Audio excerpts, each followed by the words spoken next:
MMA Rants and Raves, McGregor versus Alvarez for the UFC Lightweight Championship of the World. Guys, let's talk about this fight.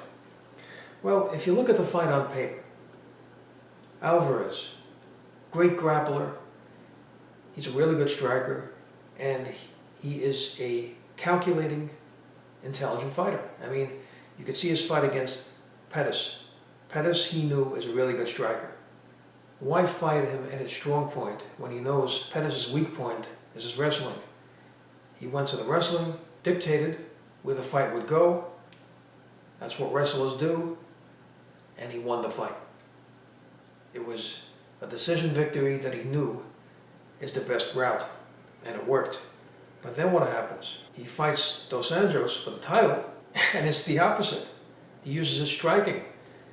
It's possible he used power that he didn't even know he had, and he was able to take out Dos Anjos and win the title. So now we see another dimension to his game. He's always been a good striker, but we haven't seen that kind of power before. So this is a real force to be reckoned with. He's a very tough fighter, very talented, very good chin. He's been fighting the who's who in mixed martial arts. I mean, he was fighting on a very high level in Bellator. He fought Michael Chandler, who in my opinion is one of the best featherweights in the world. And even at lightweight, he can do well. But at featherweight, he is one of the best. And in the second fight, which was very close, I thought Chandler also won the second fight, but it was close. So he can really fight on a very high level. He is proven that he's well-rounded. He also has really good cardio. Now, as far as McGregor, here we go again, right? The unknown. He's going into a division which he hasn't fought. I mean, he goes from featherweight to welterweight. That's a huge jump. Now he's a lightweight. What are we going to see? What are we going to see from him? Now, obviously, people are going to say, so-called experts, oh, Alvarez is going to go to his grappling, and McGregor is not as good as a grappler, and he's going to use that to neutralize McGregor's striking, and he's going to dictate where the fight goes. Yeah, that's an easy thing to say, but is that going to happen? Don't be so sure. Look at Alvarez against Dos Anjos, right? He went to his striking. He could have gone to his grappling. He's a really good grappler. He didn't. He went to his striking. Now, as far as McGregor, who knows? Now, we know McGregor has devastating power. Is he going to risk striking with McGregor? He might. Keep in mind, Alvarez has a really good chin. He can take a shot, right? Now, as far as McGregor, I was impressed with McGregor's second fight against Nate Diaz.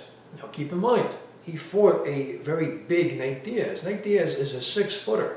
Okay, this is a big guy. Even at welterweight, that's a big guy. I mean, a 6-foot guy, a walk-around weight. Most 6-footers, some 6-footers are built differently, obviously. But, you know, I mean, a guy like that should be 185, 190 pounds and still be in really good shape. And he's been fighting at lightweight.